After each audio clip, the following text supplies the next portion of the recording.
IPL के action से पहले आप सभी को आईपीएल के ऑक्शन का बड़ी बेसब्री से इंतजार रहता है और जब आईपीएल का ऑक्शन मेगा हो तो भैया सभी की जो धड़कनें हैं वो काफी ज्यादा बढ़ जाती है, क्योंकि इस बार सभी के पास बहुत ज्यादा पैसा होता है और पूल में बहुत बड़े बड़े प्लेयर्स आते हैं।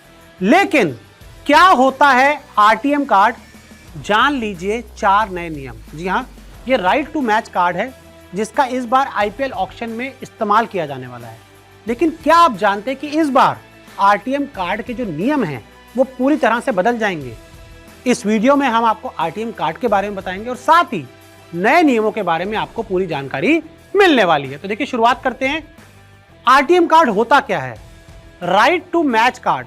आरटीएम की जो फुल फॉर्म है वो है राइट टू मैच कार्ड, लेकिन हिंदी में आसान भाषा में इसका मतलब क्या है? रिलीज प्लेयर को शामिल करने का मौका।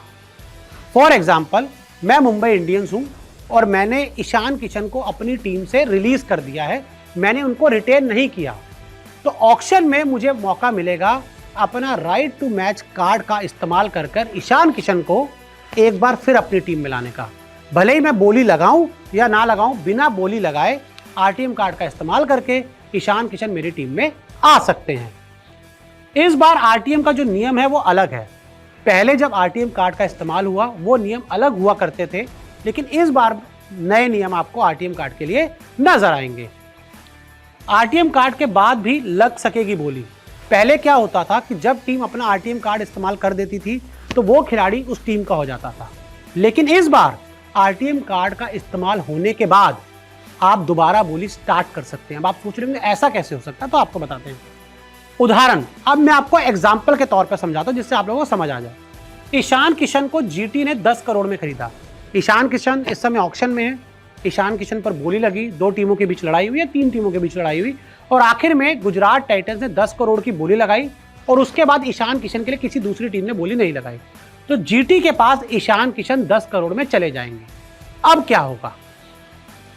एमआई ने आरटीएम इस्तेमाल कर ईशान को वापस लिया और फिर मुंबई इंडियंस कहती है नहीं भाई, हम अपना आरटीएम कार्ड इस्तेमाल कर रहे हैं और हम ईशान किशन को 10 करोड़ में अपने पास रखना चाहते हैं, तो उन्होंने अपना आरटीएम कार्ड इस्तेमाल कर लिया।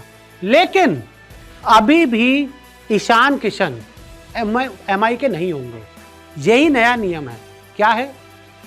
बाकी टीम फिर से बोली लगा सकती हैं। अब इस बार क्या हुआ है कि अगर एमआई ने अपना आरटीएम कार्ड इस्तेमाल के लिए ईशान के लिए इस्तेमाल कर लिया, तो उसके बाद बाकी टीमों से पूछा जाएगा कि भाई क्या आप दोबारा बोली लगाना चाहते हैं? अगर उसी समय दोबारा टीम आए थे, गुजरात कहती है नहीं, हम 11 करोड़ देंगे ईशान किशन के लिए, तो एक बार फिर बोली शुरू हो जाएगी।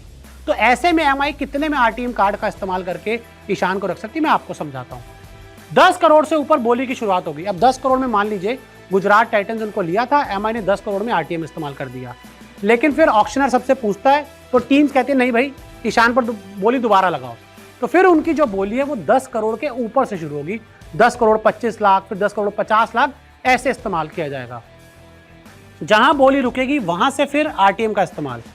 अब इसके बाद जहां बोली लगेगी, ये मान लीजिए 10 करोड़ में आरटीएम का इस्तेमाल हो गया था, जीटी ने 10 करोड़ 25 लाख बोले, आरसीबी ने 10 करोड़ 50 लाख बोले, पंजाब किंग्स ने 11 करोड़ बोल दिए, ऐसे चलते चलते चलते चलते मान लीजिए 15 करोड़ तक ईशान किशन के उनके बारे में बोली लगने लग गई।